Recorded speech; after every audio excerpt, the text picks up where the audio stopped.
শুধু আন্দোলনে গিয়েছে। কিন্তু নতুন যারা বাংলাদেশ নির্মাণ করতে চাই, যে স্বপ্ন আমরা দেখিয়েছি, সেটার ফল কবে পাবো আমরা? এটা হচ্ছে আমাদের সরকারের কাছে সবিনয় বলতে চাই যে আপনারা আমাদের অংশ, আমাদের সরকার আপনারা। সুতরাং এইটা আপনাদের ভালো দৃষ্টির নজরে দেখাতে হবে, না অন্যথায় কিন্তু বাংলাদেশের মানুষ খুশি উঠতে পারে। তারা বিপ্লবময়, তাদের রক্তে লেখা আছে বিপ্লব।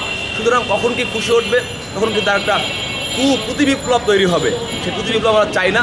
আমরা চাই 24-এ যে একটা বিপ্লব হয়েছে, সেটার মাধ্যমে নতুন একটা সংস্কার করে বাংলাদেশের বসবাস করার সময় উপযোগী একটা পরিবেশ তৈরি করা। এটাই আপনাদের কাছে চাওয়া এবং প্রত্যাশা। মানুষের মধ্যে ক্ষোভ জন্ম নিচ্ছে। এই ক্ষোভ যদি ফুটে ওঠে, আপনাদের কিন্তু টিকতে পারবেন না। বাস্তব কথা বলে দিচ্ছি, আপনারা কিন্তু টিকতে পারবেন না। সুতরাং আমরা সবিনয় বলতে চাই, দেশের মানুষের ভাষা বুঝুন, মানুষ কী জন্য জীবন দিয়েছে এটা বুঝুন। শুধু ভোটের জন্য মানুষ জীবন দেয় নাই, ভোটের জন্য মানুষ জীবন দেয় নাই। এই যে 2000-এর অধিক জীবন দিয়েছে, 25,000 অঙ্গানি হয়েছে, এটা শুধু ভোটের জন্য না, এই দেশকে, এই কাঠামোকে সংস্কার করার জন্য। আমরা 71 দেখেছি না, কথায় কথা আসে, রাজনৈতিক ভাষায় অনেক কথা আসে।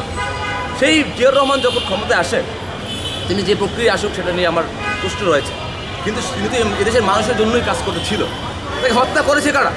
এই কর্নেল শাখাওয়াত টিএসসিতে 3য় তলায়, আপনারা ইতিহাস পড়েছেন, বইতে লেখা আছে। তার নেতৃত্বে, শেখ হাসিনার নেতৃত্বে এই জিয়াউর রহমানকে হত্যা করেছে। কারা করেছে? কী মাধ্যমে করেছে?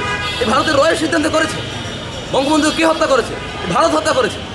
আমাদের দেশের যারাই দেশ ও মাটির জন্য কাজ করে যায়, তারাই তাদেরকে ভারত থেকে শুরু করে বিভিন্ন মহল চাপে ফেলানোর ট্রাই করে। একইভাবে ডক্টর ইউনূস স্যার, তিনি সকলের মাঝে একটা সম্মানী মানুষ, যৌক্তিক মানুষ এবং সম্ভাবনাময়ী মানুষ। তাকে প্রশ্নবিদ্ধ করার জন্য বিভিন্ন মহল কাজ করতেছে। এটা আসলে আমাদের জায়গা থেকে মনে হচ্ছে যে কথা বলা দরকার। এবং একই সাথে বলতে চাই, যেমন আমরা প্রতিনিধি কমিশনে বসেছি, সেখানে বাংলাদেশের বিভিন্ন গ্রুপগুলো, বসুন্ধরা গ্রুপ চেয়ারম্যান থেকে শুরু করে বিভিন্ন গ্রুপ আসছিল। তাদেরকে আমরা বলেছিলাম যে আপনাদেরকে 1 সপ্তাহ সময় দিলাম, এর মধ্যে আপনারা কী করবে, সরকারের সাথে বসুন, আমাদের সাথে বসুন। একটা ঊর্ধ্বগতিতে রয়েছে, মানুষের খাবারের যে নাগালের বাইরে রয়েছে, এটা সীমানার মধ্যে চলে আসে।